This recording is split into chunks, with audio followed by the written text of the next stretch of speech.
Hey y'all, it's me, Unapologetically T. Trigger warning: if you feel triggered, you got some healing to do. We all do. So get into it like I'm about to get into this poem. This one is called Shattered, and I'm just gonna get into it. I hated myself so much that I would choose you without thinking twice. I was gifted in being able to see a slither of good potential in others. Meanwhile, I couldn't see any value in me. I roamed the earth yearning for love, but deep down inside, I hated myself. It was deeper than the physical, though. I could pick that apart, too. Internally, I just never deemed myself worthy and always settled for less. For less accepting me as I was, flaws and all, never challenging me to be better, but encouraging me to dig a deeper hole to hide myself. To love someone of self-worth and value scared the hell out of me. First, that meant I would have to work on me. Secondly, I always imagined the pain of being hurt by someone quote unquote whole would hurt far more than being hurt by someone broken like me. Like if someone whole hurt me, it meant I truly was unworthy and deserved it. Whereas someone broken like me, it's just a byproduct, nothing personal. Just projected pain aimed in my direction because no one else was there to receive it but me. I hated the anger in me, even though I didn't put it there. I hated my kindness because it constantly got me hurt, causing my anger to grow. I hated that my personalities could switch depending on who I met. Like, bitch, who are you? When I just simply was trying to adapt to my environments. I hated my voice because I was scared it would hurt others like others had done to me. And it could be vicious, but that wasn't fair to me. To be silenced walking around holding everything in. You ask me how I feel. I respond, I'm just fine. And you be believing me, not knowing my hatred towards you and me only grew stronger. I could always see you drowning, give you the boat, the plane, and even the island, just for you to leave me stranded once I saved you. Like Rose did Jack, like we couldn't both fit.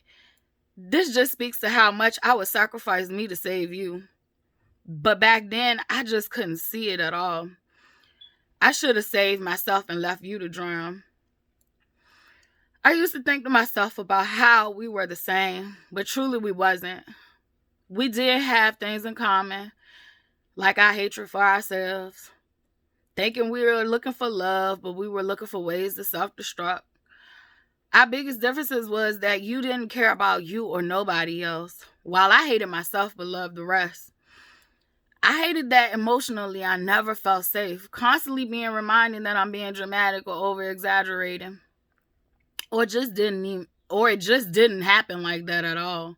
Meanwhile, I was your shoulder to cry on and lean on when you weren't strong. Holding in your deepest and darkest secrets, never judging you once. You could never hold space for me emotionally, though. I learned feelings was a weakness, and those who used them less were stronger. But having no feelings made me sick inside. I felt like a walking zombie.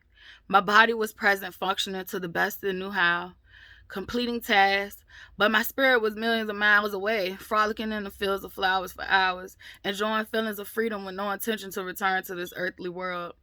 To have no feelings meant that I had to retreat and hide. I just felt so dead inside. Never letting anyone truly see inside, wearing multiple masks and even costumes, only giving out glimpses and fragmented pieces of me. It was me getting to know you like the back of my hand, knowing what makes you happy and how you like your food, like what hurts your feelings and steering clear of that. But you peel back false layers of me, never knowing what made me tick. If you met me prior to my healing and you didn't feel safe to me, 9 times out of 10, you don't know shit about me. You know what I presented. You know how I pretended.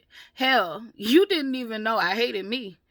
You saw likely a pretty smile and teeth, one dimple bigger than the other, or the resting bitch face that would warrant you to tell me to smile, or the blank stare that meant my spirit was elsewhere. Those were my 3 favorite masks to wear. You rarely saw sadness or pain in me, so truly you didn't know shit about me. Who am I really? Can only be told from the pain in me. Yet and still, even though I tell my story, you still don't know shit about me.